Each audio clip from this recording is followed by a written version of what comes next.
Dave's Dive is a 2D action-adventure and restaurant management game developed by Mint Rocket, released in 2023. It's been getting a lot of praise and recent sale made it perfect time to dive in. So what's it about? You play as Dave the Diver, who gets roped into running a sushi restaurant with two other guys, Cobra and Banchu. Cobra owns the restaurant and Banchu is the chef, and Dave's job is to supply the restaurant with fish. He does this by spending his day diving into the nearby sea called the Blue Hole, which is supposed to contain fish from all over the world. Then at night, Dave will help serve food and drinks to customers. During one of his dives, Dave will run into a race of sea people, which is where the plot really kicks off. Who are the sea people, what's causing the earthquakes, and what other mysteries does the Blue Hole hide in its depths? That's up to you to find out.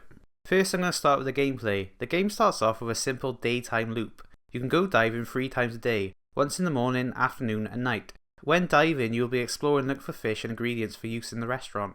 The further down you dive, the more expensive the fish will sell for in your restaurant. Problem is you can't dive very far, carry many fish, and your oxygen is pretty low at the start. You won't have good enough gear, so you'll have to buy upgrades. This is where the loop comes in. You'll get as many fish during dives as you can to sell at the restaurant to make money, which is used on upgrades, so you can get even better fish to sell at the restaurant, so you can get even better upgrades. It's a really fun loop and kept me engaged for the 55 hours it took me to beat the game. Yes, 55 hours. It may not seem it at first, but there's a lot to this game. Whilst diving, you'll have to manage your oxygen. This is always ticking down, putting a time limit on how long you can dive for. Oxygen is also used as your health, so if a fish bites you, you will lose a bit of oxygen, which means less time to dive. You can also use a bit of oxygen to give Dave a speed boost, but this drains oxygen fast.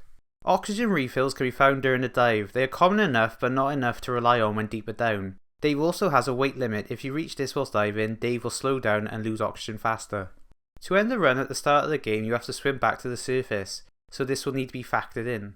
Eventually, you will unlock a way to radio your boat to come pick you up whilst you're down there. This takes a few seconds to activate, so if a fish bites you, you'll have to start it over. I really enjoyed the risk reward in this game. Do you dive deeper to find better fish at the risk of not being able to make it back to the surface in time? Do you risk fighting a shark to get lots of meat, but one bite from him is going to take a huge chunk of oxygen off you? There are lots of sea life you can catch, not just fish. You can grab urchins, crabs, squids, seahorses, and even narwhals. You actually catch fish using a harpoon gun. You have to stop to use it, and it can only be fired to your left and right, not directly above or below you.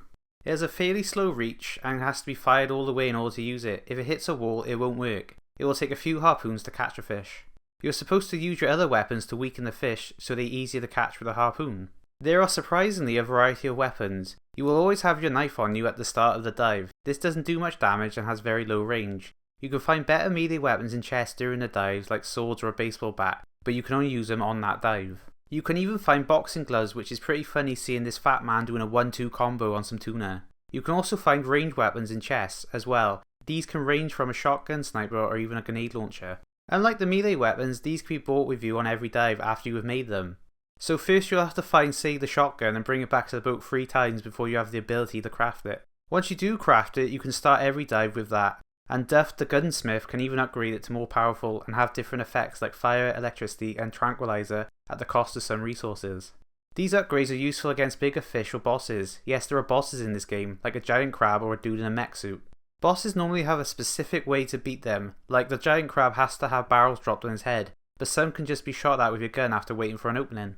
The main game bosses aren't too challenging, but on a story night a vortex will open up somewhere, and if you go for it you get to fight an optional boss. These are the most difficult part of the game. Whilst diving, you can also run into random events like opportunities to take pictures of animals to make some money, or a dolphin that needs help from attackers. These are always a nice distraction and you can even get some stellar rewards from them.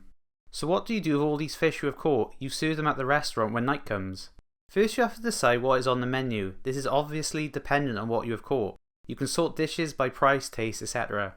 Dishes can be upgraded so they sell for more. So if you have, say, a tuna dish, you can sacrifice 3 tuna to make the dish better. More tuna would be required to upgrade it further. Once you've selected your dishes for the night, it's time to open. This part plays like those flash games where you have to manage a restaurant. Customers will come in, order a dish which will automatically start being made by the chef. Once it's made, you have to take the dish from the kitchen to the customer as soon as you can. If you wait too long, the customer will leave frustrated, leaving you with a bad review. This starts out simple as you would expect. The game introduces more stuff for you to manage. Next to the kitchen is a wasabi meter where you have to go over and make some, otherwise the kitchen will stop making food when the meter is empty. You will also have to serve drinks. This is done by a minigame depending on the drink. Green tea has to be poured so it's close to a line on the cup. Beer has to be filled so there's only 20% foam, and cocktails have to be mixed with the right amount of each colour in them. These are not too difficult to master, it's just an added layer of stress as well as making sure the food is coming out on time. You will also have to clean plates left by some customers. This is done by mashing the triggers 3 or 4 times. It's a lot to manage by yourself. Luckily you can hire people to help you in the kitchen and to serve food. It costs money to put an ad out to hire people. The more you spend on an ad, the better the employee. It then costs even more money to train the staff. The higher the level, the faster they will be at their job. At base level, servers will just take food to the customers. After you've leveled them up, they have a chance to gain 2 abilities like serving drinks or cleaning up plates. So you won't have to worry about them and can focus on getting plates out, or maybe you like making the drinks and you can have your staff worry about the plates. It depends what staff abilities you get. You will always have to cut the wasabi though. The better the restaurant does, the more money you will have to buy upgrades and train the staff. You can change the appearance of the restaurant as well. You can change almost every aspect of it, including the chairs, lights, tables and speakers. You can even put up decorations too. Later on you will unlock a farm where you can grow vegetables, rice and eggs. You have to plant the seeds and water them too. Dishes with stuff you make from your farm are often worth way more, so it's worth doing. The farm has its own list of upgrades like expanding the fields so you can grow more stuff. It's another thing you're going to have to manage. Just like the fish farm, this is where you can breed fish. Sometimes when you catch a fish on a dive they'll have eggs. These are automatically added to the fish farm where they will grow. If you have at least 2 of the same type of fish, they will make more of that fish. This can be a good way to make money as you can sell these or send them to the restaurant to be used as a dish. Or if you don't like say hunting sharks for example, you could just keep 2 here and have them make more forever, so you don't have to worry about fighting them again. It's great how all these things you have to manage tie into each other. During certain story points you will have to serve specific dishes to proceed.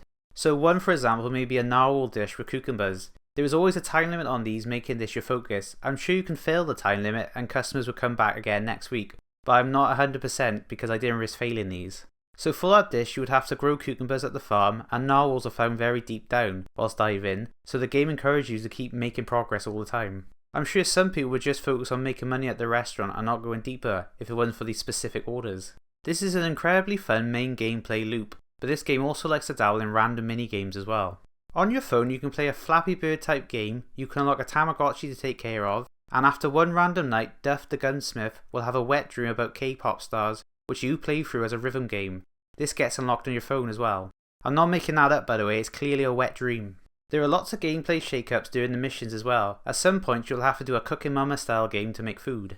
Another time you'll have to do a stealth segment and try to be avoided by guards. Like the gameplay just switches genre for 5 minutes, it can be quite jarring. None of these segments are ever that deep, it feels like they were just put in there for variety's sake. I like some of them, but some were just like and then you never do them again. I think I talked about the main game's gameplay enough, let's talk about the story.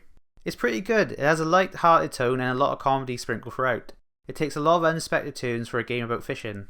The story touches on themes of environmentalism without beating you over the head with it. Dave and the rest of the quirky cast are very likeable.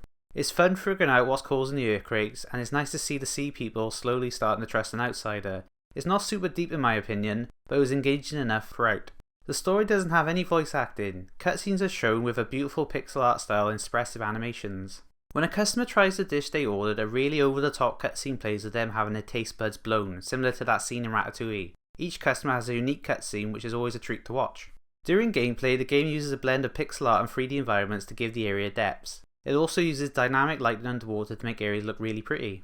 It has a pretty chill soundtrack which helps the game feel relaxing at times, especially when swimming. Dave the Diver has had a few DLCs and updates which I've been able to play through. The DLCs feel like they are targeted towards me. They're all crossovers with stuff I like. There are currently 3 out now, a Godzilla one, which was Towns, which sucks because you can't get it anymore, a Dredge one, a Like a Dragon one or Yakuza, which is how I prefer to call the series. It was Yakuza for decades, my brain won't adjust. Anyway, let's start with the Godzilla one. This one is quite short. A girl who might be from the newer films shows up and is like, hey, help me find Godzilla, then you do. Then a crab kaiju shows up. This is where you take control of Godzilla in a bit that's similar to Bayonetta 3's boss fight. You gotta fight the crab whilst blocking and using special moves. After you've won, Godzilla lets out a big roar and fucks off into the ocean. This will then unlock Godzilla collectibles to be found whilst diving. It's an okay experience, just don't feel too bad if you missed out on it. The second DLC, Dredge, is pretty wild. Some nights a red fog will come. This allows you to control the ship and go fishing just like the Dredge game. Like it's the exact same. Same little mini game where you have to move the cursor around a circle. I don't know why I find this so crazy. Whilst piloting the boat you can find places to dock and dive off. These will have exclusive fish like the ones from Dredge, where they're all like disgusting. These can then be served to the hooded ones in the restaurant for a lot of money. A cool DLC if you played the Dredge game. The last DLC is the Yakuza one. Ichiban and the bartender are on holiday where they come into your restaurant. The next day you're about to go for a dive and Ichiban is there and he gets attacked by terrorists. He then teams up with Dave and Cobra to attack the terrorist base. This turns into literal Streets of Rage, which I used to like back in the day, so this was fun for me. After a surprise cameo shows up, Ichiban and the bartender head back to Japan. It's a fun, if short, DLC. I'm not sure how much you would enjoy it if you haven't played Like a Dragon. Also, there was this free update that adds literal Balatro. I haven't played Balatro, but if it's anything like it is in this game, I'm sold. It's super fun and satisfying to play. So overall, I really enjoyed my time with Dave the Diver. I found the main gameplay loop fun and engaging. It always feels like you were making progress. It might get a bit repetitive towards the end and feel like it's starting to drag, but I had a fun time throughout. The game can be challenging when it wants to be, or relaxed and chilled. The story and characters are packed with charm. Definitely recommend if you haven't played it, so let's rank it. Honestly, I'm feeling number 5. Dave the Diver kept me engaged throughout and its mechanics gelled well together. Unlike in Death Stranding, where I felt like the more upgrades you unlocked, the less you actually played the fun part of the game. Like in Dave the Diver, you got upgrades so you could play more of the game, whereas in Death Stranding you got a zipline so you could skip walking, you know what I mean? I don't think I can put it above Kingdom Come, which had a good story and gameplay, which was challenging and fun. I think I'm just more of an RPG guy than a fishing guy. Nothing against Dave, 5 is very respectable. Well that's all folks, I'm going to go insert fish pun now.